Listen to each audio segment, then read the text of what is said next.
اگر آپ کی عمر 40 سال سے زیادہ ہے، پیٹ نکل رہا ہے، نیند پوری نہیں ہو رہی اور چھوٹی چھوٹی باتوں پر غصہ آ رہا ہے تو یہ جسم کے خطرے کا علام ہے، اور جو اس علام کو نظر انداز کرتا ہے وہ بیماریوں کی طرف بڑھ جاتا ہے۔ آج آپ سے بات کروں گا کہ یہ علامات آتی کیوں ہیں۔ یہ علامات بیسیکلی جب 40s میں چلے جاتے ہیں یا 40 سال کی عمر سے زیادہ ہو جاتے ہیں تو جسم میں 3 بڑی تبدیلیاں رونما ہوتی ہیں۔ نمبر 1 از ہارمونل امبیلنس کے ساتھ انسولین ریزسٹنس، اور تیسری چیز جو ہے دیٹ از کرونک انفلیمیشن، مطلب آپ کا جو ہارمونز ہیں ان کا توازن بگڑ جاتا ہے، امبیلنس ہو جاتا ہے۔ کون سا ہارمون کتنا ہونا چاہیے تھا، اس کی مقدار یا اس کی کوانٹٹی کم زیادہ ہو جاتی ہے۔ دوسرے نمبر پہ انسولین ریزسٹنس ہے، مطلب انسولین آپ کے جو باڈی ہے وہ انسولین کو جو میسج انسولین نے دینا تھا اس میسج کو سننا چھوڑ رہا ہے۔ تیسری چیز کرونک انفلیمیشن ہے، مطلب کہ سوزش رہتی ہے پرانی زیادہ ٹائم کے لیے، انفلیمیشن ہے، سوزش رہ رہی ہے آپ کے جسم میں۔ اور جب یہ تینوں مل جاتے ہیں تو مل کے کیا کرتے ہیں، پیٹ، نیند اور غصہ، یہ تینوں کو بگاڑ دیتے ہیں۔ اور یہی راستہ، اور جب یہ شروع ہوتا ہے تو اس کے بعد اگلا سٹیپ جو ہوتا ہے وہ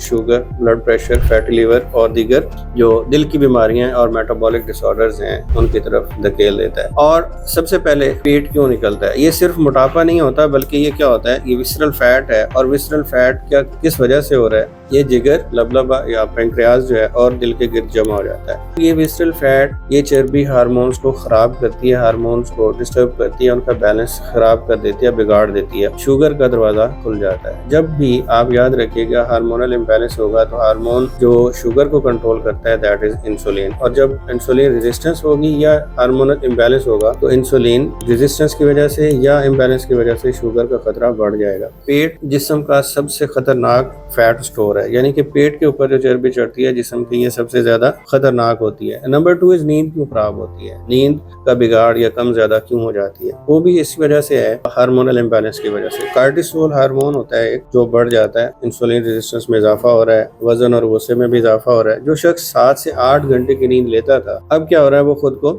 اگر وہ اتنی نیند نہیں لے پا رہا، اگر پہلے 7-8 گھنٹے کی نیند لے لیتا تھا یا 6 گھنٹے کی 7 گھنٹے کی نیند لے لیتا تھا، یا آپ یوں کہہ لیں کہ جو ایجنگ پروسیس ہے اب وہ 40 سے اوپر جب چلا گیا ہے اور اس کی نیند 6-7 گھنٹے کی نہیں ہے تو کیا ہوتا ہے، وہ اپنے آپ کو میٹابولک ڈس آرڈر یا میٹابولک سنڈروم کی طرف دھکیلتا جا رہا ہے۔ اس لیے اس کو کنٹرول کریں، اپنی نیند کو ٹھیک کریں۔ نمبر 3 ہے غصہ کیوں بڑھ جاتا ہے۔ غصہ اس لیے بڑھ جاتا ہے کہ یہ بھی صرف مزاج کا امبیلنس نہیں ہے یا مزاج کا مسئلہ نہیں ہے، ہم کہہ دیتے ہیں کہ یار اس کا تو مزاج ہی ایسا ہے، ایسا نہیں ہوتا۔ غصہ 40s کے بعد کمپیریٹیولی زیادہ اگر آپ کو آ رہا ہے اس کا بھی ایک ہارمونل امبیلنس کی وجہ ہے۔ ہارمونل امبیلنس کی وجہ سے کیا ہوتا ہے کہ زیادہ آپ کو، جیسے میں نے پہلے کہا، بلڈ پریشر زیادہ ہو رہا ہے، شوگر زیادہ ہو رہی ہے، نیند کی کمی کا شکار ہو رہے ہیں۔ اور سب سے بڑی بات، اگر آپ کا گٹ خراب ہے، اگر آپ کا معدہ خراب ہے تو یہ کیا کرتا ہے، دماغ کو جلدی اریٹیٹ کر دیتا ہے، اریٹیبل بنا دیتا ہے۔ اور جو لوگ اس وجہ سے 40 یا 40 سے اوپر کے ہیں ان کے اندر کم برداشت ہوتی ہے اور وہ زیادہ ریئیکٹیو ہوتے ہیں، مطلب ریئیکشن ان کا بہت جلدی ہوتا ہے یا ریپڈ ہوتا ہے۔ اگر آپ کے ساتھ یہ علامات ہو رہی ہیں، آپ کے علامات یہ ظاہر ہو رہی ہیں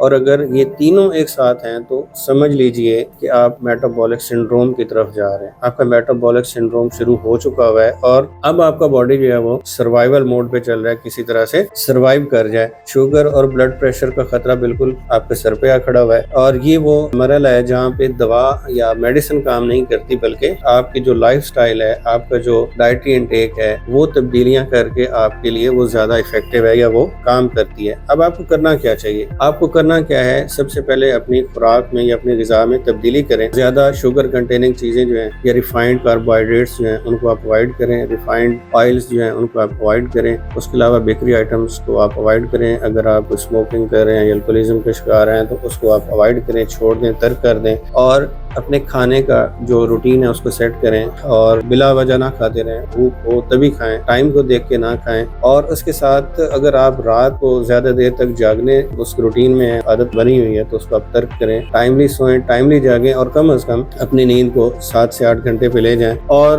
اس کے ساتھ آپ کیا کریں کہ آپ سبز جو ویجیٹیبلز یا گرین ویجیٹیبلز ہیں ان کو آپ اپنی ڈائٹ میں شامل کریں۔ پروٹینز، انڈا، دالیں، گوشت، اس کو آپ شامل کریں۔ مچھلی کا گوشت ہے وہ زیادہ آپ استعمال استعمال کریں، اور جو گڈ فیٹس ہیں، صحت مند چکنائیاں جو ہیں آپ ان کو استعمال کریں، تو یہ بھی کیا کرتے ہیں، انسولین ریزسٹنس کو کم کرتے ہیں۔ اور جیسے میں نے پہلے کہا، کھانے کا وقت، کھانے کا ٹائم اس کو سیٹ کریں۔ رات کا جو کھانا ہے وہ آپ سونے سے کم از کم 3 سے 4 منٹ پہلے کھائیں، اور جو آپ کی فزیکل ایکٹیویٹی ہے اس کو آپ ایک میڈیسن کے طور پر لیں، آپ اپنی زندگی میں، اپنی روٹین لائف میں روزانہ شامل کریں۔ اور ایٹ دا اینڈ اگر آپ 40 سال کے ہیں، اب مسلسل یہ علامات نظر انداز کر رہے ہیں، تو اگلا مرحلہ آپ کا دوا، رپورٹس اور پابندیاں ہیں، اور جو آپ کو ڈاکٹر کہے گا۔ اس لیے اس مرحلے میں اپنی زندگی کو، اپنی لائف سٹائل کو بدلیں، اور یہ مسئلہ خالی عمر کا نہیں ہے، یہ بلکہ آپ کے لائف سٹائل کا ہے۔ اور اچھی خبر یہ ہے کہ جو بگاڑا ہے اس کو آپ سدھار بھی خود سکتے ہیں، نہ کہ دوائیاں یا آپ کا ڈاکٹر۔ ویڈیو پسند آئے شیئر کیجئے، چینل کو سبسکرائب کیجئے۔ بہت شکریہ۔